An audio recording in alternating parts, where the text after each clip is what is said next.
नमस्कार, तुम्हा सर्वांचं आपल्या एका नवीन व्हिडिओमध्ये स्वागत आहे। तर सकाळीच आता माझे कपडे पण धुवून झालेले होते। रोजच कपडे मी सकाळी 7लाच धुवून घेत असते, 10 वाजेपर्यंत कपडे पण वाळून निघतात। आणि 2-3 दिवस झाला असं वारं वादळ खूप सुटलेले, पाऊस पण पडतोय आणि सर्वांना पौर्णिमा होती। तर पौर्णिमाचं म्हणलं साबुदाणा भिजू घालावं। साबुदाणा सर्वांनाच आवडतोय, मुलांना तर खूप आवडतोय साबुदाणा। आणि संध्याकाळीसाठी पुरणाची डाळ शिजायला घातली होती, पुरण बनवायचं होतं संध्याकाळी। काय सकाळी स्वयंपाक वगैरे नव्हता म्हणून सकाळीच करून घेतलं, कारण की संध्याकाळी पण मग जास्त काय उशीर होत नाही, फक्त पोळ्या लाटायच्याच राहतात आणि आमटी भात करायचा। एकीकडे असं दूधसुद्धा ठेवलं आहे, दूध उतू जाऊ नये म्हणून त्यावर अशी उलटणी किंवा पळी ठेवायची, दूध अजिबात उतू जात नाही। आणि एकीकडे हा भगर आणि साबुदाण्याचं पीठ होतं घरीच बनवलेलं। तर त्यावेळेस आम्ही दरवेळेसच असं पीठ बनवून ठेवत असतो।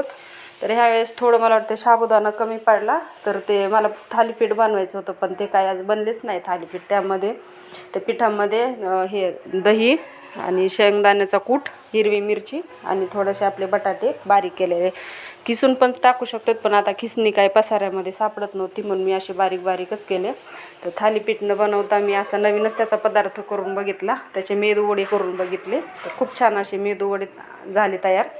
आणि थोडंसं पीठ राहिलं ना, तर मी त्यामध्ये असे भजेसुद्धा करून पाहिलेत, असे कुरकुरीत झालते आणि चवीला पण खूप छान झालते, आमचे आंबूस। त्यामध्ये जर दही ते टाकलं तर छान चव येते। आणि साबुदाणा तर सर्वांनाच आवडते, मुलांना तर खूप आवडतो साबुदाणा। तर साबुदाणा केल्यानं प्रत्येकाचं वेगवेगळा बनवणं लागते, प्रांजलला वेगळा, राजवीरला वेगळा आणि आम्हाला वेगळा।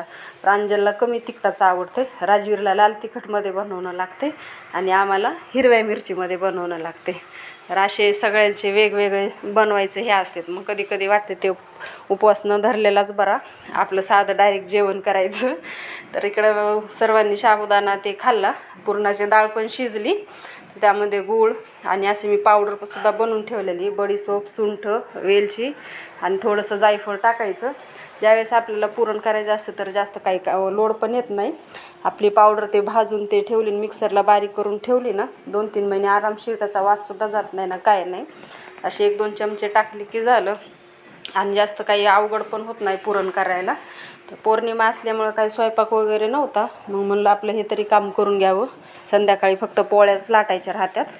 तर मग इकडं गरम असं पुरणसुद्धा वाटलं, आणि पुरण स्मॅशरने जर असं छान स्मॅश होते, ह्या वाटेने ह्यानी काय होत नाही, गरम पुरण ह्यानी खूप 5 मिनटातच पुरण चाळणीने निघून जाते। तर खूप छान असं पुरणसुद्धा तयार झालेलं होतं, संध्याकाळचा लोडच कमी झाला स्वयंपाकाचा।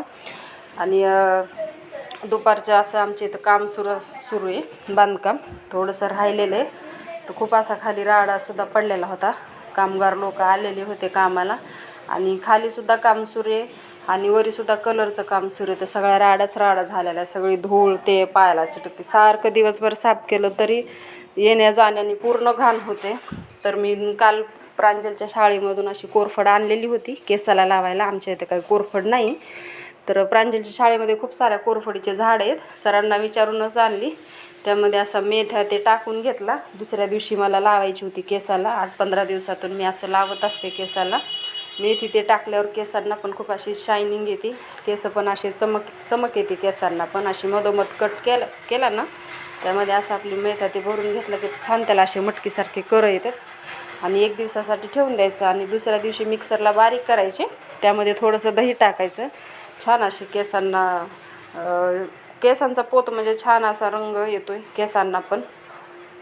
तर माझा आजचा व्हिडिओ तुम्हाला आवडले असल्यास व्हिडिओला नक्कीच लाईक करा, शेअर करा आणि कमेंट करा।